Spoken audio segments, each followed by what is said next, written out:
Hey everyone, we're back with another episode of Sorted, where we sort your favorite fictional characters into the Hogwarts houses they always belonged in. And by popular request this week we're going to do... The Avengers. The Avengers! Symbol at Hogwarts. We're only gonna do the MCU, the Marvel Cinematic Universe, though. No comics. We'll just stick to the movies, because there's so much in those movies. I have an Avengers shirt, but I couldn't... As do I. Yeah, we have Avengers stuff, but I couldn't find it, and so I'm wearing the next best thing, because Disney... Did you hear that Disney actually owns the helicarrier? I have heard that. Is that a real thing? Mickey Mouse assembled? That should be a ride at Disneyland. Yeah. Be amazing. It would be a great idea to have an Iron Man ride at Disneyland. Would be fun. How do I sign up for that? Let's make it happen. So let's start off with one of my favorite members of the team and the person I am most often compared to, probably because of my butt. Captain America, Steve Rogers. What do you think? Most people try to sort Steve into Hufflepuff. What? Steve is not a Hufflepuff. Steve is not a Hufflepuff. Steve is a freaking Gryffindor. He is the Gryffindor. He is the ultimate Gryffindor poster boy. On his...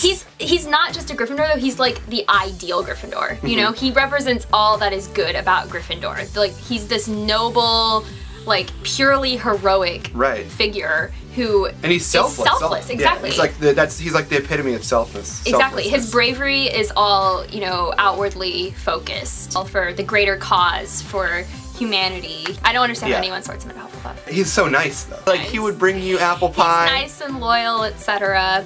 But he also, I mean, he'll kick some butt. Next up, the man who brings the Avengers together, the head of S.H.I.E.L.D., our favorite pirate after Jack Sparrow. Nick Fury. I like Nick Fury. I like him. He's a very interesting character, and I feel like Nick Fury in the movies is interesting because you get little bites of him along the way through all the different Marvel movies leading up to the Avengers, and then you get to sink your teeth into him, into his nice long leather duster.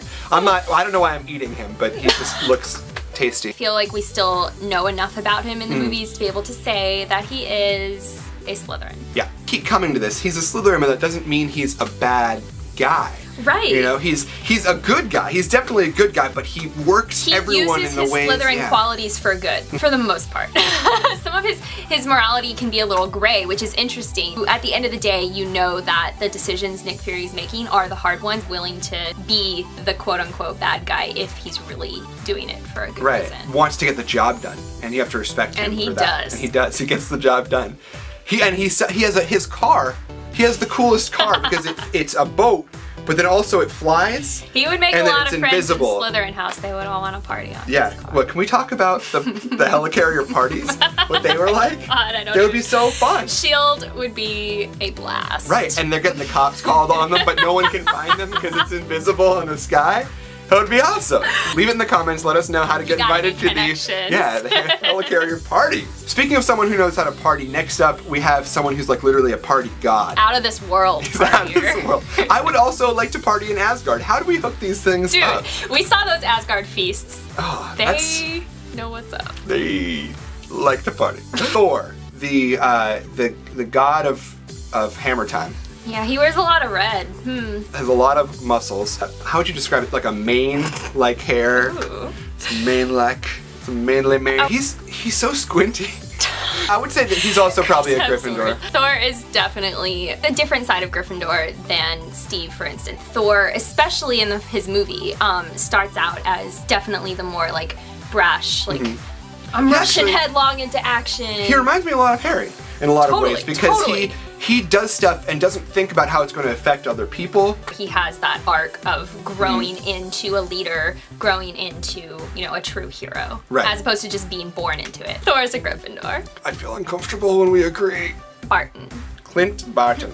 Clint Barton, who you'll remember from Back to the Future 3, going off the cliff, but then Doc decides to save him, and then it changes history, and they have to use the DeLorean. Is this a different Barton? That's Clara Barton. That Clara Barton was probably really good with a bow and arrow, though.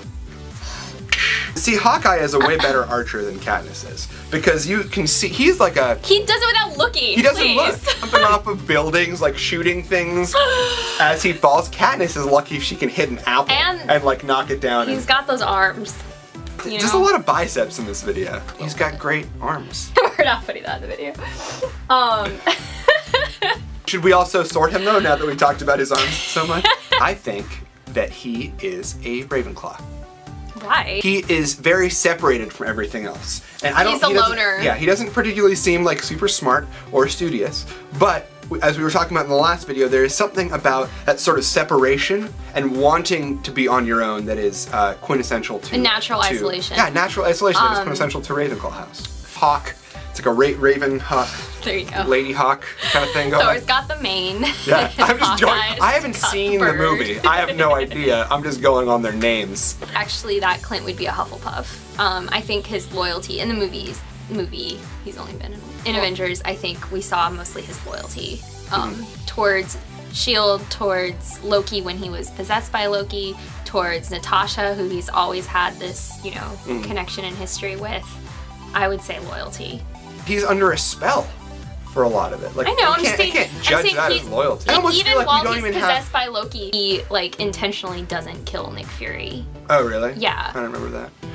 Yeah, I feel like we almost don't know enough about him. Mysterious. Yeah, maybe they'll make like a Hawkeye movie and we can decide. I guess that's. Let's go hat stall. Have we done a hat stall yet? Ooh. I don't think we've done a hat haven't. stall. Throwing that Pottermore jargon out here. If you guys were the hat. Why was that so sexual? So let me ask you. If you're a hat and I'm an archer, what are you?